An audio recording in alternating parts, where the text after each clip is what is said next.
The video begins with a plume of dark gray smoke rising through the sky behind a sun-drenched concrete wall. Almost immediately, you can hear the sounds of gunfire in the distance, probably from a handgun.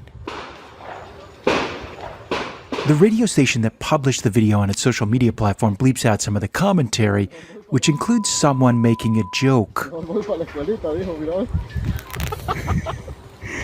Then comes the unmistakable sound of an automatic rifle. At least 6 shots are fired by my count, and then more bleeping.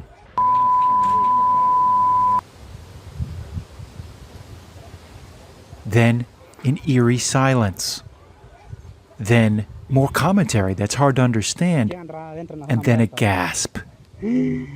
Finally, a cold observation. I hope they shot a few of those women, the voice says.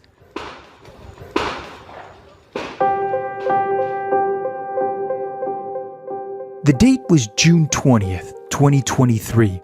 The site, Tamara, Honduras, home to the only female prison in the country. The result was not funny. It was tragic. 46 women, or about 5% of the prison's total population, were dead. It was part of a years-long tit-for-tat between the country's most prominent gangs, the MS-13 and the 18th Street. That war had begun in Los Angeles in the early 1990s between the male factions of the gangs, but had since spread to parts of Central America and had infected the female factions of the gangs and made its way into the prison. A couple of weeks before the massacre, Insight Crime investigators spent a week going in and out of the prison, where they interviewed about 30 prisoners. Some of them had survived a similar incident 3 years earlier and were warning authorities that another attack on them was imminent, and in the end, they were right.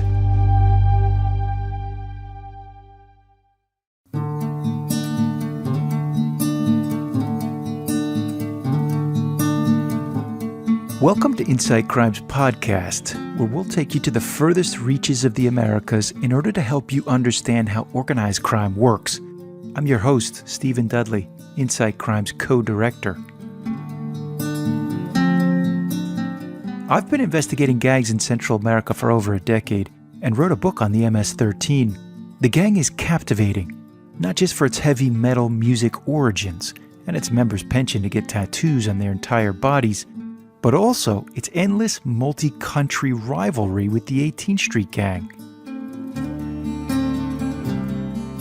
In this episode, with the help of one of our investigators and 2 inmates from these rival gangs, we'll explore gang dynamics inside the prison and how gender influences the experiences of inmates and their captors. Specifically, how authorities underestimated the potential for violence for years, and how this paved the way for one of the worst massacres ever recorded in a Latin American prison.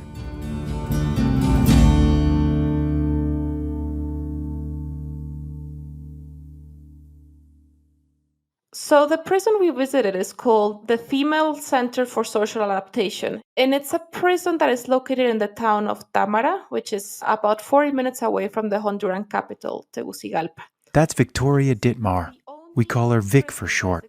She was the lead investigator on the story. To get access to the prison, we had to get permission from every single top official at the Ministry of Security in Honduras and the National Penitentiary Institute. And this process took us about 6 months. The prison was designed to rehabilitate inmates, so there are lots of open spaces and extra rooms. So when you walk into the prison, what you see is an open space. Once you get in through the first security filter, you're led into what is called the main yard. And the main yard is surrounded by the different sections. There are about 12 sections in total, including a maternity ward. What you see is that these sections are pretty much open. We don't see high walls with no windows, with metal doors and stuff like that. Still, it's gang affiliation that ultimately determines how the prison is organized. The prison is divided in 3 big groups. They consider inmates who are associated to the 18th Street Gang, which are actually the majority of the inmates at this prison. So when we visited, for example, there were around 900 inmates. and almost half of them were linked, even loosely, to the 18th Street Gang. The second category that authorities use is all women, again, even loosely associated to the MS-13, which is the rival gang, and everyone else is part of what they call the general population. So it's not really divided amongst the different offenses you can commit. It's divided according to who you're related to, even if it's loosely related. But the prison wasn't always divided by gang affiliation. For years, prison authorities mixed everyone into the various wings. To be sure, there were some beatings and threats and some skirmishes between gangs, but nothing that raised red flags for authorities. And what inmates told us, and they all agreed on this, is that tension was continuously accumulating until it reached a point where it exploded. And this is what happened in May 2020 when members of the 18th Street Gang somehow left their cells in the middle of the night and killed 6 women allegedly linked to the MS-13 using knives, ropes, even just by beating them up. The massacre shocked authorities, who nonetheless never revealed how members of the 18th Street had committed the murders. And although they separated the two gangs, they didn't address the fact that the 18th Street remained the dominant force. To find out more, Vic met with one member of the gang who, for security reasons, didn't want to be identified, so we're going to call her Raquel. Raquel is a 21-year-old woman who is incarcerated in the maternity ward along with her 1-year-old son. She is part of the 18th Street Gang, and she was arrested for extortion and drug peddling and was given a sentence of 20 years. So she was incarcerated with her child? How does that work? In theory, all women who are either incarcerated while pregnant or who are incarcerated while they have children younger than 4 years old, these children can live in the prison with them, or the women who are pregnant can live in the maternity ward. When we visited the prison, there were about 20 children who were also incarcerated with their mothers. Most of them were younger than 1 year old. What was Raquel's role in the gang? Raquel's role in the gang is what she calls a paisa. This means she's someone who works for the gang, considers herself an active member, receives a salary, but she never reported being initiated. So, for practical terms, we can consider her as a collaborator of the gang. Vic spoke to Raquel in what was a noisy maternity ward, so the audio's not the best. Raquel explained to her that she joined the gang when she was 14, just after giving birth to her first child. The father of the child, who was a member of the gang, died.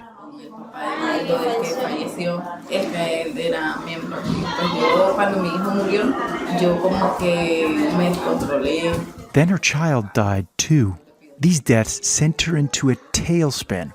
She used to go to church, she said, but after that, she isolated herself from that community.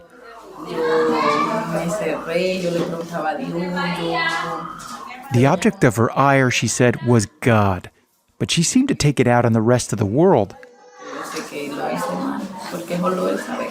She hit the streets hard. Raquel told Vic, for instance, that she became more active in the gang and used to help collect the extortion payments from small shops and other businesses. This meant riding around on the back of a motorcycle, trying to keep an eye on one another, as well as striking an intimidating stance while collecting what was euphemistically called a war tax.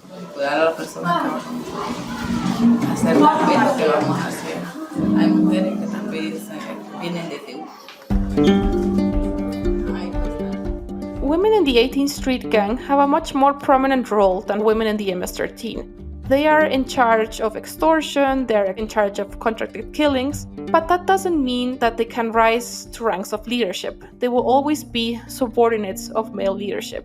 Raquel, for example, even though she was very much appreciated by the gang and she was able to conduct all these activities that required a lot of responsibility, she would never be able to rise, towards a leadership position. Raquel was 20 when the police caught her and found $1,800 in cash on her. It was probably money from extortion, although she wouldn't admit it. But Raquel had a bigger problem than the money. When Raquel was arrested, she knew she was pregnant, but she said she didn't mention that to authorities. Me llevaron para la dirección de extorsión. Ahí estuve casi todo el día. And they actually started to torture her. And she mentioned, for example, that they didn't hit her, but they did try to asphyxiate her with a black plastic bag. She didn't mention how long this torture lasted, but she did mention suffering a lot. No me golpearon, pero sí intentaron ahogarme. Raquel told us about her first days in prison. She said she got there and she was immediately isolated for a couple of days. And once they opened the actual door to the prison, she was so scared that her thoughts were like, oh my God, what am I doing here? This is so scary.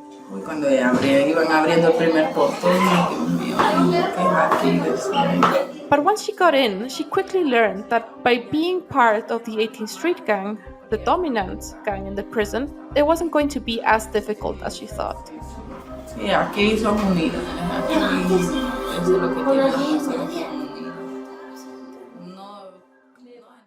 The rivalry between El Barrio 18, or the 18th Street, and La Mara Salvatrucha, or MS-13, began in Los Angeles, California, some 4,000 kilometers from the Tamara prison.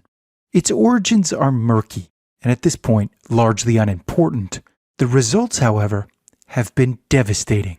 And Central America's gangs are some of the most notorious in the world, having long terrorized countries. La rivalidad entre Barrio 18 y la Mara Salvatrucha 13 fue creciendo hasta puntos insostenibles. Los asesinatos diarios se multiplicaron durante los 90. MS-13 and its rivals like the 18th Street Gang cause chaos and violence across Central America, sometimes at levels similar to active war zones.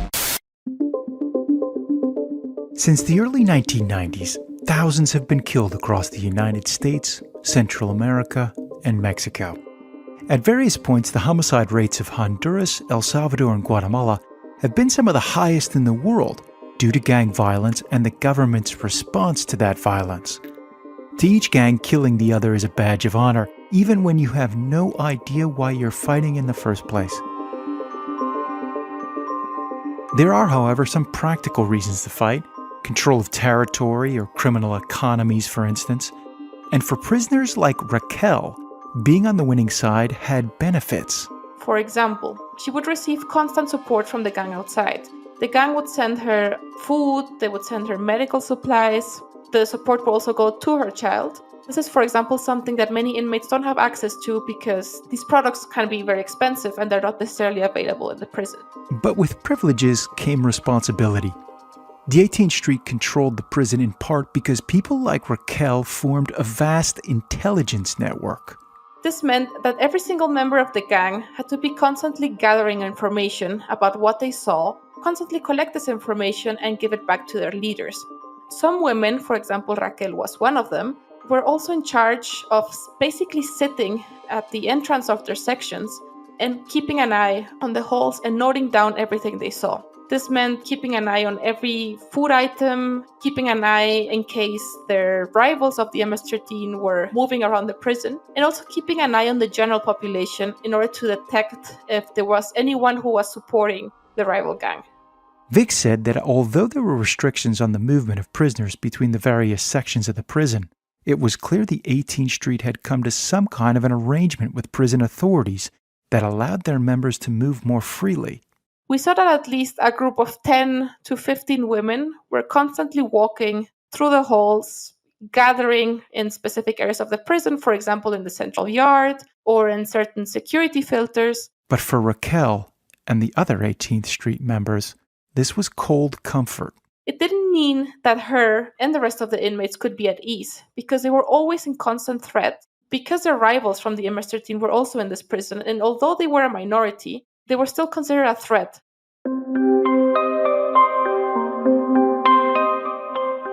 While Raquel was in the maternity ward and enjoying certain privileges, another woman who we're calling Adriana was incarcerated in Module 1, a few hundred meters away, in an overcrowded space with another 120 women who authorities say are part of the MS-13. Adriana is 30 years old, and she is a former MS-13 gang member. She has been incarcerated for almost 7 years and still has 21 years to go. and she was arrested for extortion and for illicit association to criminal groups. So when did she decide to join the gang? Adriana decided to join the gang from a very young age, because for her it has always been a no-brainer to be somehow involved with the gang. She grew up in an environment where she had always some sort of contact with the gang. And in her case specifically, at least that's how she describes it, the gang was a safe place for her because she had a very aggressive personality. Yo era muy peleona, demasiado agresiva. She was very violent, and that was normally rejected in other spaces. But in the gang, it was appreciated. Yo me golpeaba con la que sea, porque era bien respondona. So after a whole life of collaborating with the gang, at the age of 23, she made the change from just being a collaborator to actually being an active member. And she actually married a gang member as well. Did she talk about what her role was in the gang once she did join?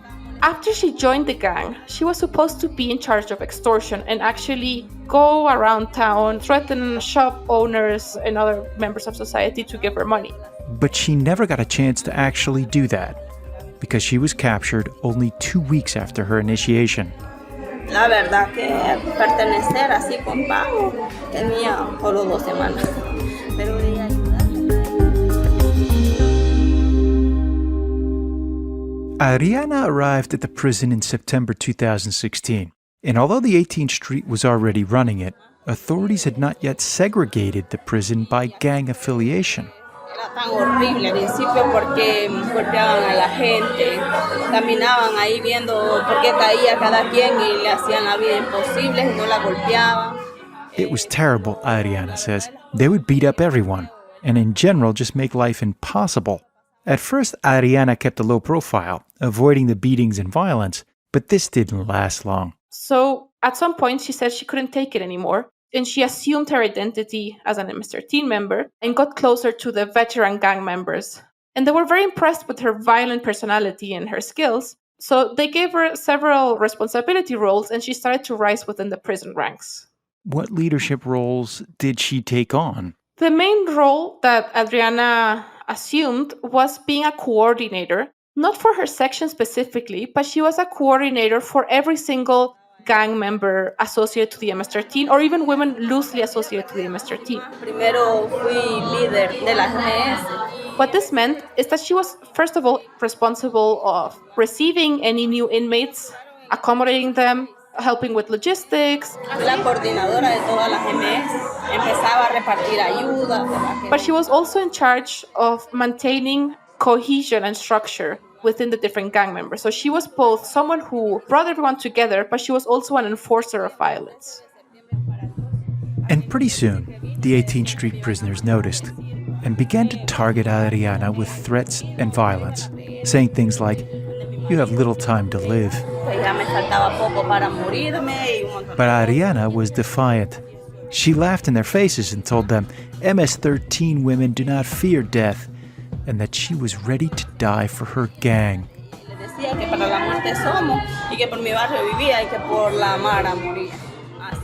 The fights continued, small fights and big fights. After a particularly brutal one, however, she was thrown into isolation for 8 months. Horrible porque no teníamos luz, no había agua y estábamos encerradas en las jaulitas, en las chiquitas. There, they were 5 to a cell. The only light came through 2 small window panes. There was no running water. Estuvimos 5 personas en cada jaulita y el espacio es tan reducido que solo cabe la cama y un espacio para que usted se pare a cambiarse y el baño y una ventanita y es tan caliente, es tan feo ese lugar. The heat was stifling and constant, giving rise to the area's nickname, La Plancha, or the clothing iron. No recibíamos aire, no recibíamos nada. Caught beneath La Plancha, Adriana sought comfort and solace in a more spiritual life. The evangelical church is one of the few escape hatches for gang members, and by the end of her turn in La Plancha, Adriana was more God-fearing Christian than MS-13. But while she was different, the prison was still the same. When Adriana left the cell, she found that the tension between both gangs was still accumulating. And this was only a few weeks before one of the most tragic episodes in the prison was about to unfold. That tragic incident was the first of the 2 massacres. the one I mentioned earlier.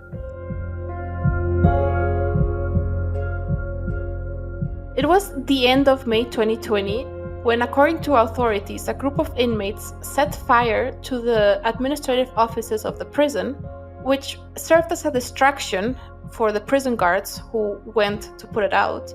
And while they were putting it out, a group of inmates from the 18th Street gang were able to somehow break out of their cells, but they left their cells armed with baseball bats, with ropes, with knives. And they were looking for 6 women who had just entered the prison and who were allegedly linked to the MS-13. So they started to run around the prison halls, looking into every section of the prison, looking for these women. And they eventually found them, and they took 3 of them to the prison gym, where they beat them to death. They found another one in the maternity ward, where they stabbed her, again, to death. And they found the last one in section 1 of the prison, where they also beat her to death. For her part, Adriana thought that if they saw her, she too might get killed. She survived by hiding under a pile of blankets in her cell. They took over the entire prison, she said. It went on all night. Toda la noche, aquí nadie entraba. It was horrible, she said. You have no idea how horrible blood smells. Pasó tantas cosas aquí que eso era horrible. Usted no sabe cómo se sentía el olor a sangre. When the names of the dead were announced, the hairs on Adriana's arms stood up. She had spent countless hours with them, eating meals, getting tattoos. They had shared a life together. Cuando salen los nombres se me pararon los pelos porque eran con las hipotas que yo había comido, las hipotas que me tatuaron, las hipotas que yo había todo con ellas.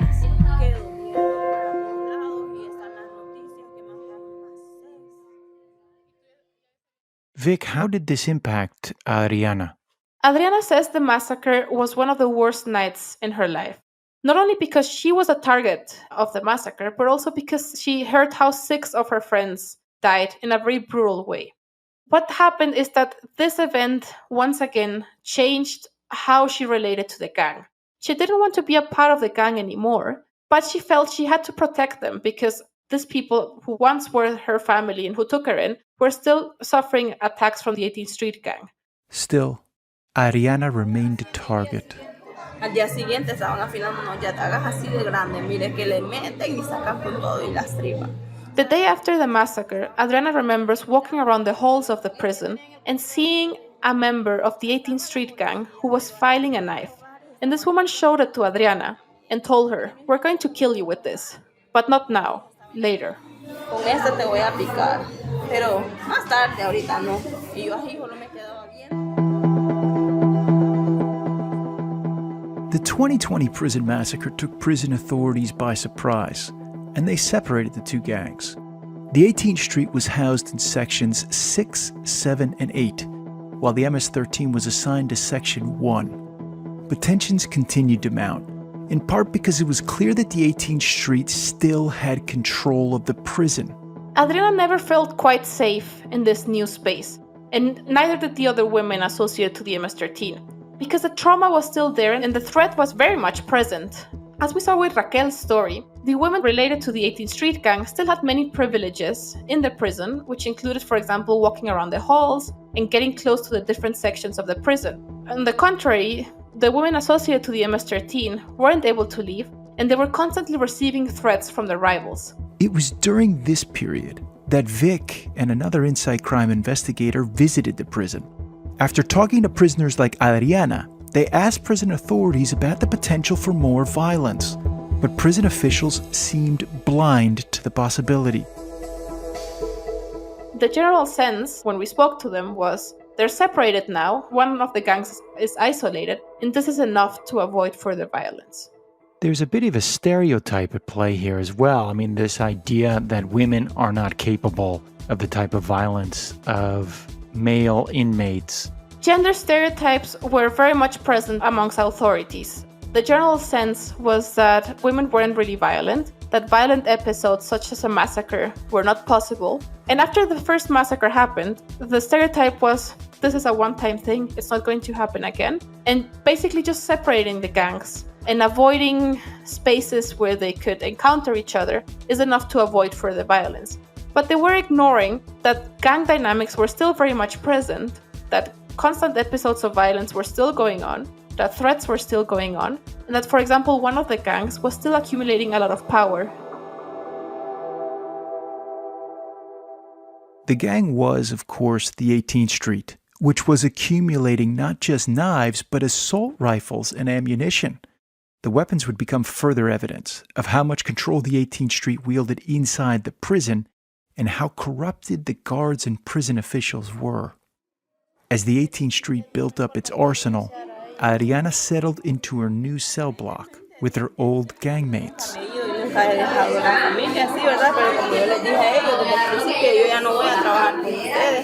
She did not consider herself an MS-13 member anymore, but she wasn't going to abandon those who she considered family either.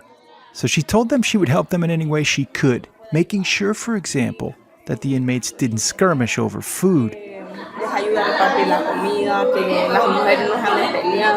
But she could do nothing to slow the coming prison-wide violence.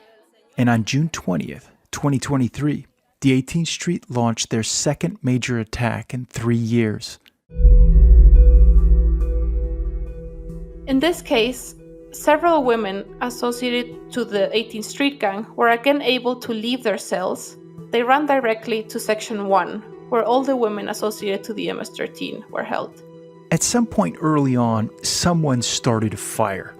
That was when a person on the outside noticed the plume of gray smoke that floated over the clear sky and began recording a video with their phone that would eventually make it onto the local radio station's social media platform.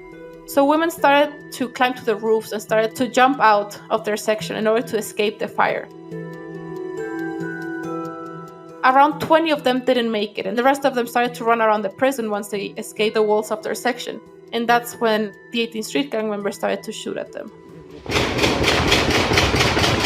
Anguish and anger in Honduras after government officials say a gang slaughtered at least 46 women inside a prison. Investigators say most of those killed were burned to death, with the remainder either shot or stabbed. Desperate relatives of the inmates gathered outside the prison looking for answers. Como abuela que soy, necesito saber el nombre de mi nieta, si está viva o ya está muerta. ¿Por qué? Porque no sé nada.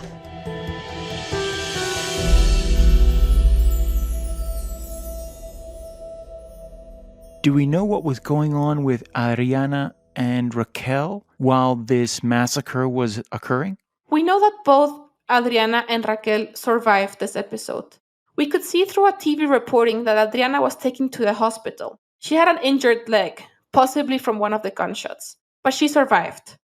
Raquel, we didn't really hear about her. She wasn't included in the list of victims, and we're not sure if she was part of the perpetrators. However, we know that Raquel was part of the preparations leading up to this massacre because she was constantly collecting information for the leaders of the 18th Street gang in all the weeks leading up to the massacre. The violence had all unfolded practically in front of their eyes for years. Yet once again, Honduran authorities acted like they were surprised. They simply couldn't see beyond their own stereotypical notions of women. One of our main findings through this investigative process was that security policies that fail to include a gender perspective can have devastating consequences. For example, in this case, authorities underestimated for years the potential of violence that existed within this prison. But it's also a story about how gender and power structures affect imprisoned women, especially those who are related to gangs. And even though, for example, some had an apparently privileged position, they were still subject to constant violence from their own gang and the general violence of the prison, and they were only seen as pawns in a larger structure of the gang, which has always been dictated by male leadership.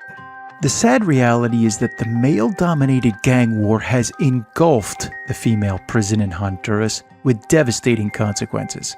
There, women like Raquel and Adriana, who both come from poor, violent neighborhoods, are in a battle to the death, in large part because of their association with one group or the other, and authorities are blind to it as it plays out right in front of them.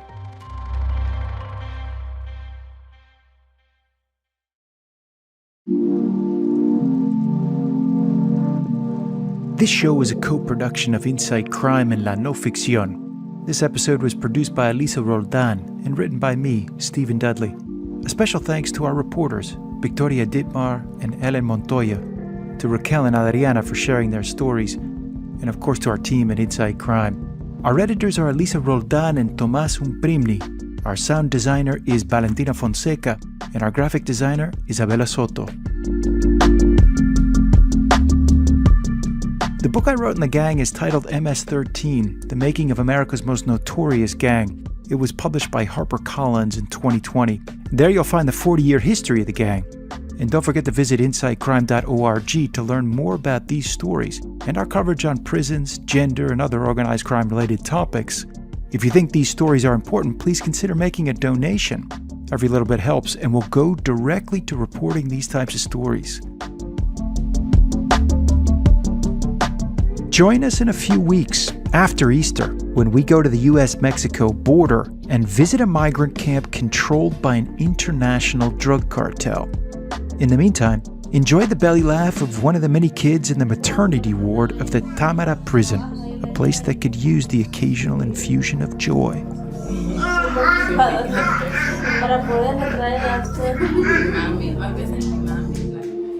See you next time.